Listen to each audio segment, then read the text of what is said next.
Hello and welcome back to the Roscko Rundown. Today we'll be looking at this modified 2006 Lotus Elise. Current bid at $22,000. 2 days till the auction ends and 29 comments. First off, I love the photos. I always love when you see these really cool photos. If you guys don't know, the best time to take photos is in the morning or in the evening. And I believe they did that here. So first off, I love the name of this car because that is my wife's name, Elise. So this is going to be exciting. All right, so let's kick it off with our usual way that we do these videos. We're going to look at the BAT Essentials. Let's look at our VIN number and see if there's any Easter eggs or anything like that. I don't know Lotuses enough to see if there's any information here that pertains to the vehicle itself. Like in Integras, you have DC2, which is kind of like what people call them.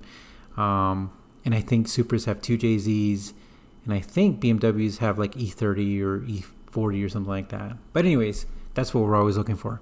So 26,000 miles shown, which is nothing, because if you guys don't know, Lotus is a humongous fan of Toyota engines. So in this particular situation, this has a 1.8 liter 2ZZ-GE inline 4, and it's been modified with an ECU tune, a replacement radiator, and a battery bracket, and a custom-made oil access door. All right, and an Odyssey battery, which has been installed. If you don't know what those batteries are weight-saving batteries. They're really light. So we'll go talk about the engine here in a bit, but let's go back to our BAT Essentials. All right, 1 liter, we talked about that top-speed titanium exhaust system. Okay, 6-speed manual transmission, metallic bright silver paint, black vinyl microfiber upholstery, 16 to 17 inch ethos wheels. I would be curious to know what the regular size wheels comes on a Lotus, and I could tell that it's lowered. So there it is, Nitron coilover springs. Never heard of that company. I wonder if they're Lotus specific. Front lip spoiler and ARP rock panel extensions. ARP is a good company. They've been making parts for a long time. They're recognized. Some mesh kit thing, computer, digital dash, JVC stereo, amplifier, and subwoofer. All right, let's go down and look at this. Well, first off, I love silver cars, humongous. I don't think I've had a chance to own actually I've had one silver car, but I have not had a cool silver car. Well, I mean, it was cool. I had a Prelude, but it definitely wasn't this thing. Man, this is nice. I love it. Now, I've heard mixed reviews. I hear that Lotuses are amazing driver's car. And here, you know, I have our main channel is called Driver's Therapy. And so I love driving. Rocket Bunny. I love it. But one of the things that I also hear about these cars is that they're not very daily friendly at all. Like probably in the top 10 non-friendly sports cars ever daily wise, and this is from what I hear, this is why. Now I could be completely wrong because I've never tried the daily one, but I'm just speaking about the rumors that I've heard. These seats don't look very comfortable for long terms, don't look like lumbar support, all the luxury stuff that we have. And if you guys don't know, typically Lotuses don't have carpet, so he added that in there. It's usually you could just see the bare metal in the bottom, and you're very low. And of course, the car is designed to be a driver's car, a performance car, and so really you feel every bump, and also just the way that the car rides at a higher speed. It's kind of noisy. They say, I don't know.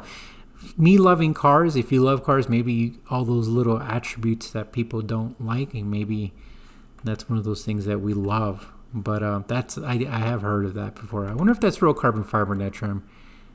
I'm pretty sure it is. Oh, so this was the readout that he was talking about, and I think that is really cool.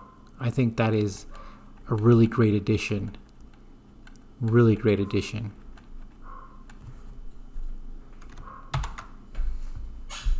Testing 1 2 3. Okay, now we're going to talk about this engine. We're going to wrap it up too. If you guys don't know, I always bring in my master tech review on it, and also add listing review. If you were looking at this vehicle, then I'm going to give some advice here. Okay, so first off, Toyota engines are great. I believe, if I'm correct, it's either the Celica GTS engine or a Camry engine. Either way, it's a Toyota engine. Toyota is awesome. They make great, reliable engines. Now, that doesn't mean that you could just abuse them and neglect them, because they are susceptible to gasket leaks and other things.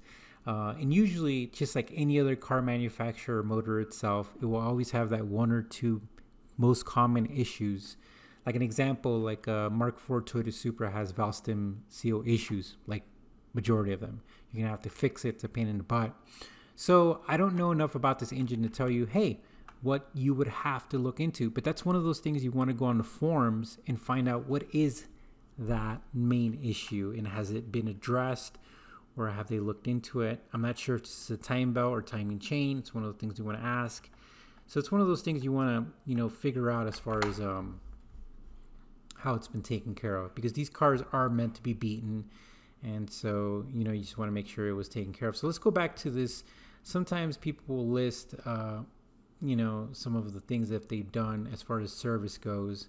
When I looked at this particular listing, it says, in recent service includes oil change and coolant flush. I mean, they don't really talk about, they don't really talk about the clutch life, clutch service. They don't really talk about spark plugs. They don't talk about timing chain, timing belt. They don't talk about transmission, gear fluid. They don't talk about the brake flush or the brake fluid or clutch fluid. The coolant's a good thing, but those are some of the things I'd ask. And I know, that's why being a master tech and having a lot of experience with cars, when I buy a car, people don't like me because it's like I want the service to be, completely up to speed on this. All right, let's see what the sentiment is, the market sentiment. All right, how tall are you? See, yep, that's another thing people are always worried about the height of these cars. If you're too tall, it's not going to be really good for you. If you're too big, that's not another thing that's not going to work for you. The car rides on Nitron coilovers, can be easily adjusted to any preferred. Also, stock Bilstein shocks are included in the sale. Yeah, people are worried about the ride height. Man, it's a serious issue in certain states. And then I think, yeah. I mean, honestly, to talk about the ECU stuff, people don't know this, but when it comes to tunes, like this guy lives in Arizona, right? So if you're buying this in a different, let's talk about if you're buying this in Colorado, you higher elevation, that tune is not going to work. Also in Florida versus, you have humidity versus in Arizona, which is a dry heat. Or if you go up north, you're going to be encountering just different environments. So tunes are not just ready to go. It's something you'd have to look into. And a lot of the computers in cars, they actually, depending on the car, if they have a wideband from the factory, they're able to adjust a little bit better to the environment. But certain ECUs, especially aftermarket ECUs, depending on how they're set up, they might not be able to do that. So I definitely would look into that and see if that's possible. This carbon fiber is kind of starting to show its age, to be honest with you. It probably needs to be removed and re-cleared. The digital dash, in my opinion, is really neat. I think that's a great plus. But anyways, guys, I hope you enjoyed this. I love this car. I would love to drive it. I would love to experience it. I think the Exige has the supercharger. I'm not sure if I got it mixed up. I know the Exige has it. And then what's that other car? The Lotus Evora. The Evora has a supercharger. I think that's the one with the Camry motor with the supercharger as well. Either way, great cars. They are after my heart when it comes to Toyota stuff as well, so they know what they're doing. But Lotus has definitely been in the game for a long time. Definitely recommend, if you get a chance to own one of these cars, to get them. I know I just want to drive one. I'm not sure if I want to own one. I've had a lot of little cars, but definitely want to drive one. Well, guys, thanks for listening to another Roscko Rundown. You guys have a great day, and we will talk to you soon.